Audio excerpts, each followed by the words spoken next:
আচ্ছা আপু, আমরা দেখলাম যে আপনি নিজেও প্রথমবার একটা বই আপনি পাবলিশ করেছেন। তো আপনার এটার ইন্সপিরেশন কী ছিল, মানে এই বইটা পাবলিশ করার ক্ষেত্রে, আর বইটা সম্পর্কে যদি একটু বলতেন।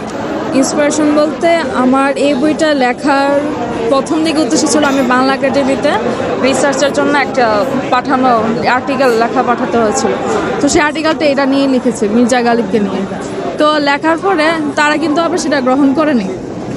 তখন আমার মধ্যে একটা জেদ কাজ করে, মানে এত কষ্ট করে রিসার্চ করলাম, করলাম, কিছু হলো না। এদিক দিয়ে এমনি ছোটবেলা থেকে লেখালেখির অভ্যাস আছে, এটা দেখলাম ঠিক আছে ট্রাই করি। এরপরে শুরু হলো এটা ইন্সপিরেশন। আর সবচেয়ে বড় ইন্সপিরেশন আছে আমার বাবা। বাবা সবসময় বলতো তুই লিখবি, মানে লিখে যাবি। মানে আমাকে এভাবে বলতো যে প্রতিদিন যে ঘটনা ঘটে আশেপাশে কি কি দেখো, তোমার ক্যাম্পাসের নতুন নতুন প্রতিদিনই ঘটনা ঘটে, এগুলো আস্তে আস্তে করে লিখবা। এটা লিখতে লিখতে দেখা যায় আমি কখন যে লেখক হিসেবে আত্মপ্রকাশ করার দুঃসাহস জাগলো, এটা যা আমি বুঝতে পারিনি। আচ্ছা আপু, আমাদের প্রত্যেকের তো বইমেলাতে কোনো কোনো স্মৃতি থাকে।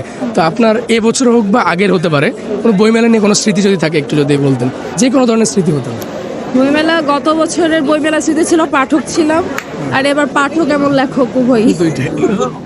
এটাই হচ্ছে বড় স্মৃতি। অনেক অনেক ধন্যবাদ।